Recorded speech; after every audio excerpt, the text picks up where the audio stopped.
3 years later, the motherfucker still has a growing account. I'm like, yo, this is crazy. Okay, so this is obviously not a typical adventure or craft video. This is just a crazy story that I have to tell you about an insane thing that happened to me. And like most insane things that have happened to me, this story begins in Ohio. It's 2018, I'm a senior at Ohio University, and I'm living life like I'm a dog and someone has left the gate wide open. I'm just living free, running wild. I am absolutely unhinged.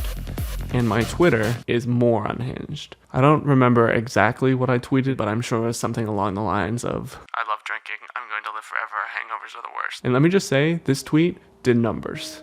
I'm just kidding. It got like 200 retweets, which for me was a lot, but I wasn't like linking to the SoundCloud, right? I wasn't saying, wow, this blew up. But I did get about a dozen new followers. One of those new followers was named Courtney. She wasn't really named Courtney, but for the purposes of this video, she was named Courtney. Now, I did not know Courtney. She did not go to Ohio University. We didn't have any mutual followers or friends, but I was 22 and she was hot, so I followed her back. Now, something you need to know at this point in the story, because it's important later, is that Courtney tweeted normal, boring ass shit. Just like, Paul George is so fine, and going through some things, but I come out better in the end, always. There are no red flags at this point. These are all normal things. We follow each other on Instagram around that same time, and for the next several years, we do things like reply to each other's stories with fire emojis and chat every once in a while. And she tells me that she owns a couple sex shops in New Jersey and that she has an ex that's really rich and that she travels a lot to watch basketball games. And all of these things aligned with the kind of content that she's posting on Instagram and tweeting on Twitter. You know, a lot of basketball related stuff. And so nothing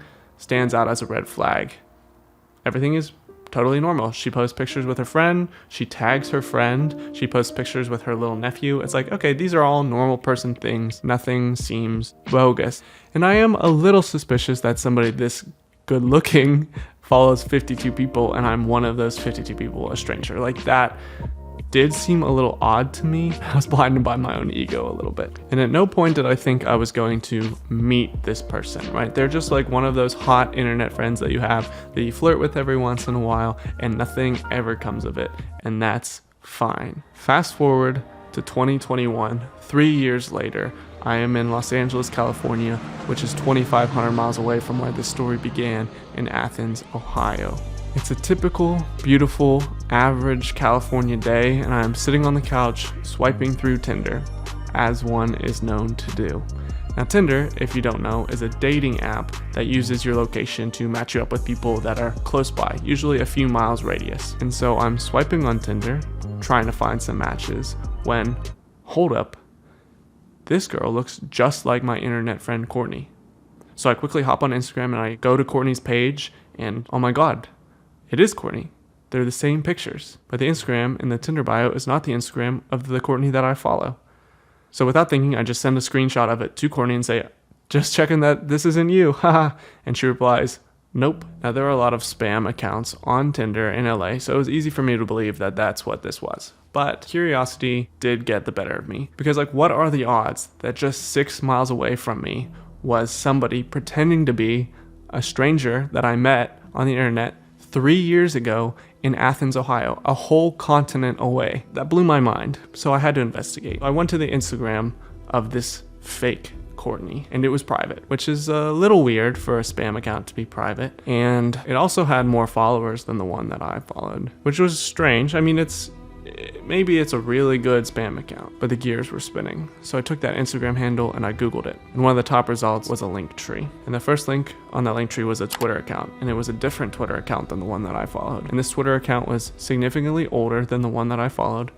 And it had Barack Obama as a follower. I don't think that's significant to this investigation, but it is something that I noticed. And then on that link tree again, the second link was to a Tumblr page. And on that Tumblr page, there are photos of Courtney from 2011. And I couldn't believe it. I was not duped. There's no way I was talking to a fake person for 3 years. But then the reality started to sink in. That nobody is faking 2011 Tumblr photos. Nobody. So at this point, I'm really questioning my own sanity, right? Because is it a bot? No, I definitely would have known if it was a bot, right?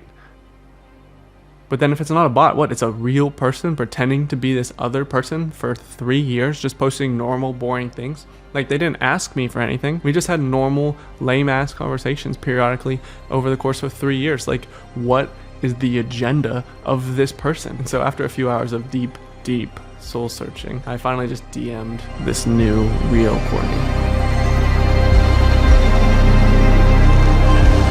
And so over the next hour or so, the real Courtney and I exchanged voice memos. I moved to LA in 2018, and then I just happened to see that shit. Somebody sent it to me, and it's just embarrassing that she's using my name and my pictures. So then I noticed my homegirl had a fake account too. They did a fake account from her, but she doesn't have as many followers. You know, it's so embarrassing. She was like, well, why doesn't mine have any followers? It was funny. At one time, I don't know if she's still doing this, but she was saying that that boy was the NBA player's baby or something, like, which was crazy. I don't even remember which NBA player it was, but he's pretty famous. Like Paul George, I think.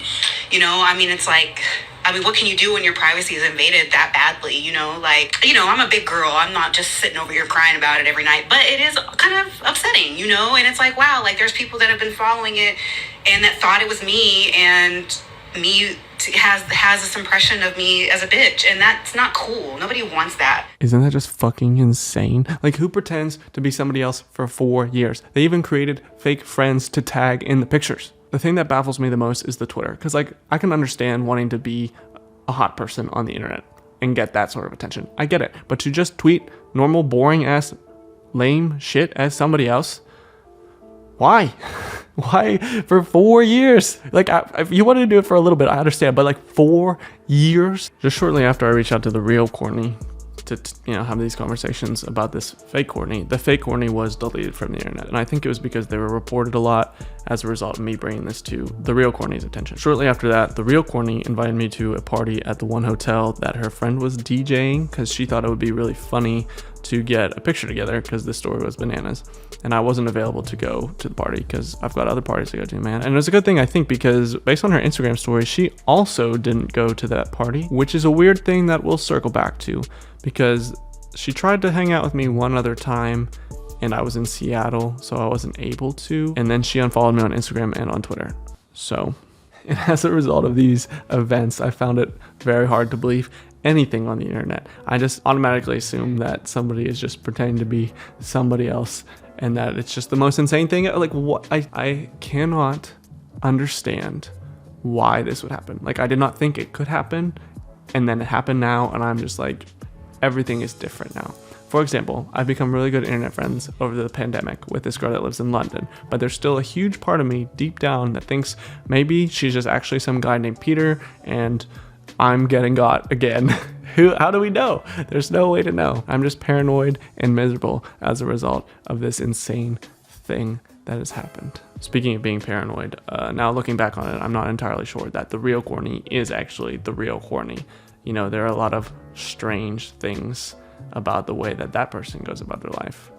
And so maybe there isn't actually a real Courtney. It's just a collection of the weirdest fucking people on the planet, right? Like, I'm not wrong in saying that, right? Like, to pretend to be somebody for 4 years on the internet, to interact with other people as the pretend person, that's a fucking insane thing to do, right? Like, that is an insane person. It's not me, right?